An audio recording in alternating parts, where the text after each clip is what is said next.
mahirap talaga, mahirap siya. But what makes it easier is the truth that before I get the position, talagang nandun yung molding pruning season na talagang piniga yung pagkatao.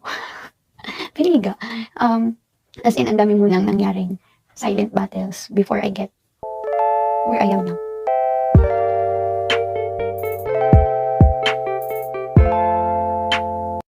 Hello, ayan. So, for today's video, it's been a long time na nag-upload ako sa YouTube account ko. And today, I decided to do it and to update my YouTube account. Wala, kasi di ba nga, yung YouTube ko is for learnings na natututunan ko in my life. And para may mabalikan lang din ako in the future. Like, to see kung may nagbago ba sa perspective ko, nag-grow ba ako, ganyan. So, yeah, for memories talaga yung YouTube account ko. So, anyway, ang dami kong sinabi for intro. So, as far as I remember, I uploaded something about the downfall I had as a student, or as a BSA student to be specific, which is about when I failed in qualifying exam. So, nag-upload ako about that. And then, ngayon naman, syempre, I want to save something na kung saan naka-receive ako ng answered prayer or I receive a breakthrough as a student din. Ayun. So, what is this breakthrough ba? What is this answered prayer that I got that it made me do this vlog? To do this video. Okay. It is about me getting a position in an organization that I am praying for since 2019. So, imagine 3 years, almost 3 years kung pinag-pray to. Kaya, sobrang laking bagay siya for me. Ang tagal ko siyang inantay. Siguro for some, yung 3 years is mabilis lang. Or kaunting taon lang, kaunting araw lang yung aantayin, ganyan. But for me, it is not. Kasi, yung 3 years, for almost 3 years na yon, all throughout pala, God is molding me. God is breaking characters, breaking attitudes, breaking wrong mindsets, wrong hearts. So, ayun. Siguro, one thing that I've learned from that is, before we get something, before we get what we are praying for, talagang i-make sure muna ni Lord na ayos ka. Na ayos yung puso mo. Na genuine yung motivation mo. And, yeah, talagang ititrain ka muna niya before ibigay sa'yo yung breakthrough na inaantay mo. And naalala ko din pala yung sinulat ko sa journal ko tonight when I was having my devotion about the waiting din. Waiting for something, waiting for someone that you love, something that you love. Ayan. So, ano siya, sinulat ko doon that it is fulfilling to finally found that someone or something that we love. But not because you found it, it means magiging madali na lahat. So, meron pa rin talagang process. And if I will connect to that note I wrote a while ago in my journal, sa experience ko, I can attest that it is true. It is proven and tested hindi lang sa life ko but even to other people. If you will just listen to their testimony or if you will just listen to their stories na bago nila makuha kung ano yung meron sila ngayon or bago nila makuha yung pinaka blessing na nga lang yung iyan natin. Blessing na inantay nila for how many years. Ang dami pa nilang pinagdaanan muna before that. But, ayun. Lahat naman tayo kasi talaga kailangan dumaan sa proseso. Hindi porket kaya mong gawin yung isang bagay ay magiging successful ka na doon. Or hindi porket gusto mo yung isang tao, makukuha mo na siya. Di ba? Hindi naman. So, ayun, talagang everyone is not exempted sa waiting season, sa process. Pero hindi na muna ako mag-focus on that certain or specific topic kasi hindi naman siya yung topic na naisip ko na before I film myself again after a long time. So, mostly, siguro, magkukwento lang ako. Like, to make it more personal. Diba? Magkukwento lang ako. And, yeah, random. but it will be focused on leadership. So, ayun nga, di ba, nasa org na ako ngayon. And, I'm happy sa mga, happy and grateful sa mga nakasama ko, or nakakasama ko ngayon sa org. Kasi, even though, sila yung pinakabata, sila yung mas bata sa akin, ang lulupit nila. Ang gagaling nila, as in, and walang eme, or walang kacharutan, but they are really deserving to the positions that they have. And, ayun, nakakatuwa lang talaga na hindi lang siya answered prayer na pinagbigyan ako ng chance na makapasok sa org, but even the people, I believe na hindi rin accident na sila yung kasama ko ngayon. And yeah, they are very inclusive. As isa sa values na gusto kong i-impart, or kumbaga i-apply when I am in org, is that you're a type of leader na inclusive, or your community is an inclusive. I mean, dapat walang naiiwanan, tapos ini-include pati members, hindi lang officers yung focus, ganyan.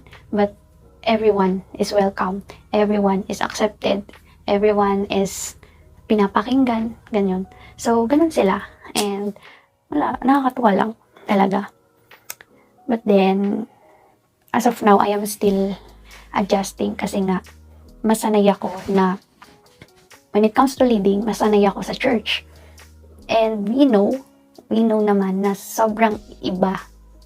Yeah, sobrang iba din once na nag-lead ka outside the church, kasi there are people na hindi mo same values, same beliefs, same attitude, di ba?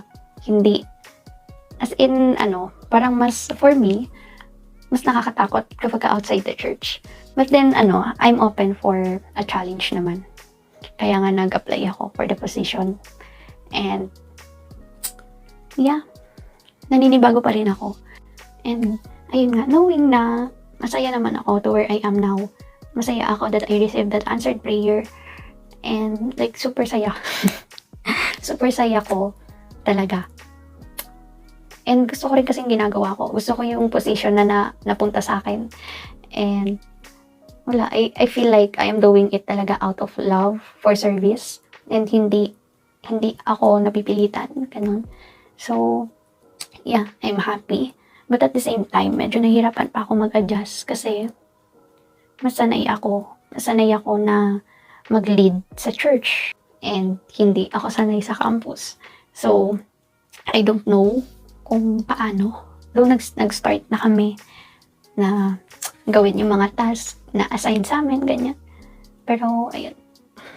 Tapos, I am also grateful for this answered prayer because I get to understand kung ano yung struggle ng mga student leaders. I get to see kung ano yung mga sinasacrifice nila, kung ano sila within the organization. And, yeah, I get to understand na hindi din madali talagang pumasok sa isang campus organization because you have to manage your time wisely. You have to give your 100% talaga for the org kasi it's part of your commitment and responsibility na rin since you choose to be there. So, ayun, hindi siya madali. And, ang nakakaloka, ngayon ko lang na-encounter na binabash din pala yung mga campus org. Nakakaloka, no? Pati sa school may ganun. Like, I mean, you have to support the organization, lalo na if you are a member of it. Hindi porket member ka lang o hindi ka officer, kung ano-ano na yung sasabihin mo about what they are doing, ganyan, what they are offering to you, or how they are serving you, or the whole org, ganyan. But, really, meron palang ganon. I mean, ba't may mga ganong students? Like, anyway, I realized din, ayun nga, nakita ko na yung mga nasa organization is not just a student leader na nagsiserve, but they are also a student na achiever, like mga dean's lister and all. So, at some point, nakaka-encourage lang din na mag-aral ng mabuti kapag ka nasa org ka. Kasi yung mga kasama mo, mga nag-aaral ng mabuti. Anyway, Pero ako kasi low-key lang. Low-key lang. But ayun, totoo, naka-encourage sila at some point when it comes to academics. I really, really admire yung nila, yung heart nila to sacrifice their sleep. Like, I mean, ako hindi ko kaya yun. Hindi ko kayang i-sacrifice yung tulog. Kasi, for personal reason lang. Yeah, hindi ko na kaya yung ganun. But ayun nga, tapos if I will hear someone will say na ginusto nyo yan, kaya okay lang, natanggapin niyo yung bash. Okay lang, tumatanggap naman ang mga student leaders ng criticism. Actually, kasama yan sa interview pa lang kung mag-a-apply ka. But then, iba kasi yung criticism sa parang wala ka ng ibang ginawa kundi i-bash lang. I mean, maganda naman yung in-offer. Maganda naman yung way of serving. Ganyan. Tapos, ayun, may masabi lang. So, ayun, I hope na yung mga student magiging patient din when it comes to raising their concerns with the officers. Kasi, hindi lang naman isang student yung na-encounter nila. And parang silang actually, parang customer service. Ganyan. Pero you have to remember that the organization that you are in, those people or those officers there are somehow the bridge between you, students, and the professors or even mga may authority sa campus, mataas na authority, ganyan. Like for example, dean, and ayun, so please be patient, please extend grace, kasi they are also student like you, na meron ding dinideal. And I am not saying this kasi I am one of the officer, pero because I personally witness kung ano yung struggle nila. And, yeah, you have to be kind. Kahit na you have to be kind kasi as much as possible, I believe na hindi lang on our side. I know na even the organization sa iba-ibang campus is meron din naman silang values na pinangahawakan.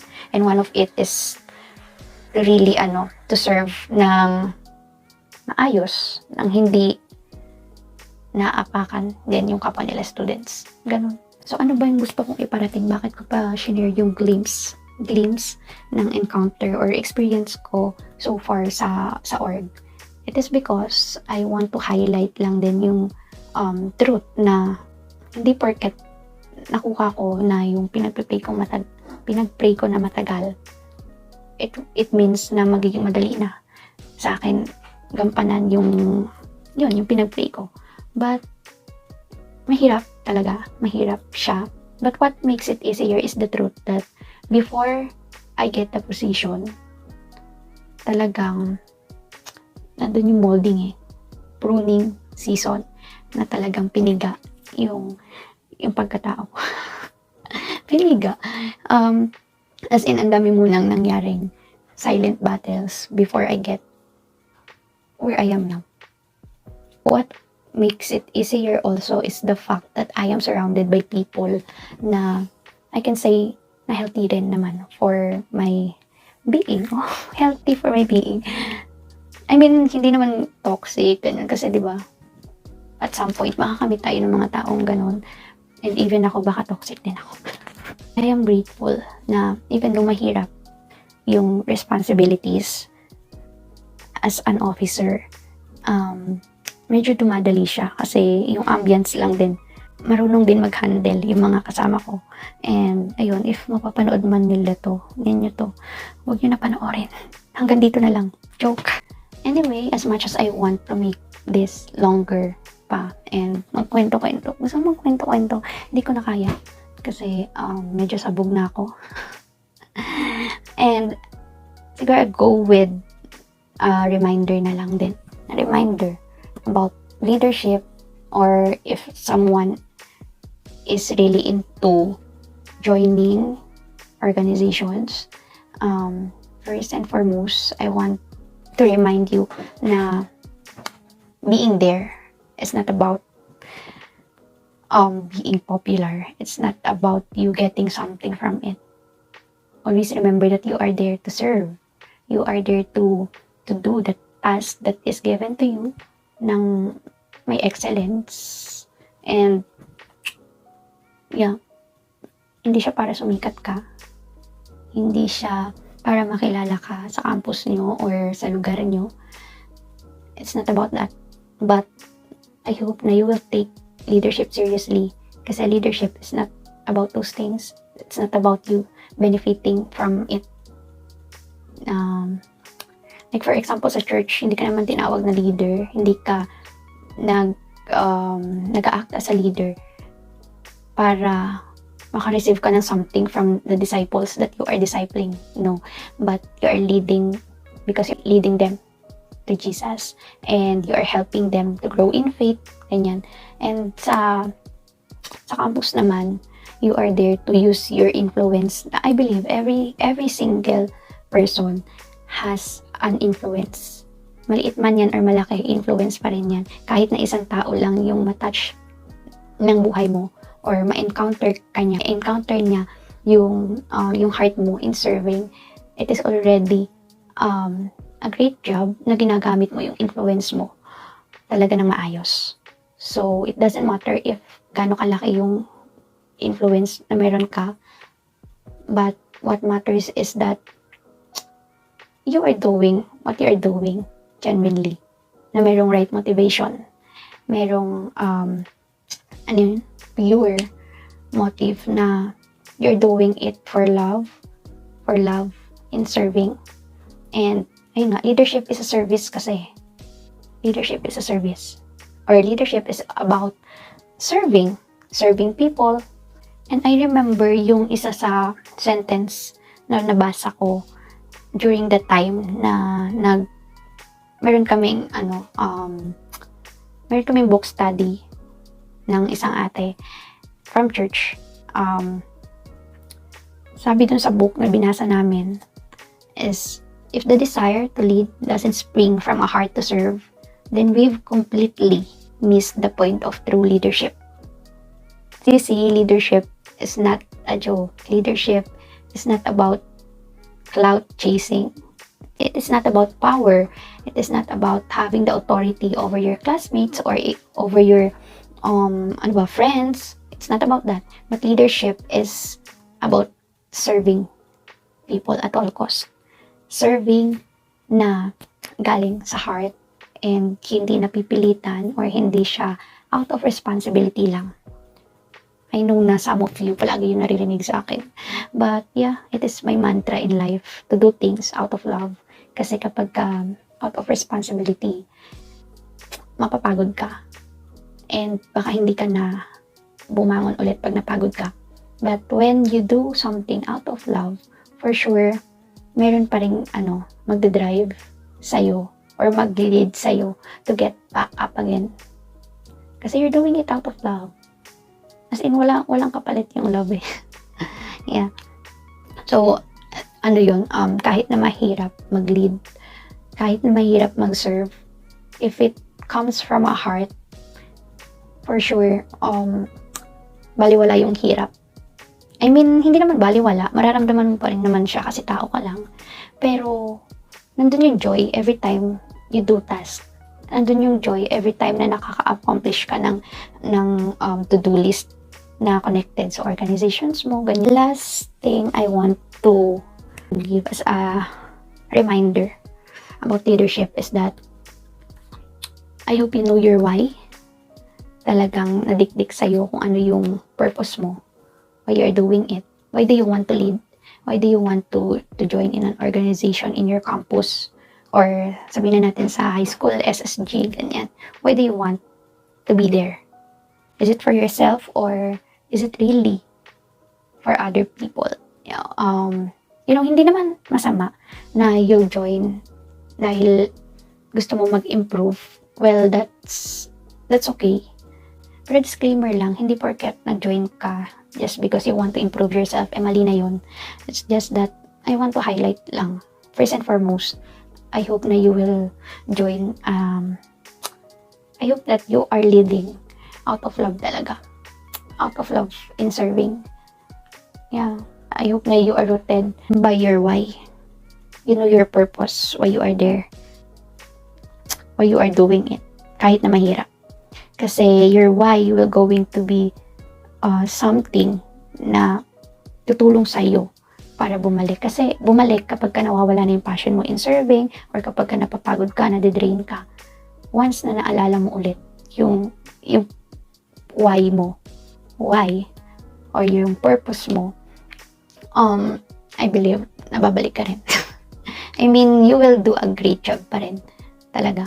Kapag you are driven by your purpose. Purpose driven. A leader that is purpose driven. Ayun. So, ayun lang naman for an update and a reminder. No? I hope na meron kayong nakuha kahit konti. Kahit konti lang. Huwag makaawa. Ayun, kahit konti. And, yeah, I just want you to know na iba yung aura or iba yung energy mo when you are doing something you love. So I hope that you guys are doing what you really love. And if hindi man, you'll get there someday. Just wait for it. Your waiting season will never be in vain if you remain faithful. Talagang if you trust na mangyayari siya, then it will be. Lalo na if it is aligned sa will ng Lord. So, yun lang. Medyo sabog na ako. And, hindi na ako sanay sa medyo formal na video. medyo formal. So, ayun. Pero feeling ko ang kalat ko pa rin dito. Sige na. Bye-bye. Paalam.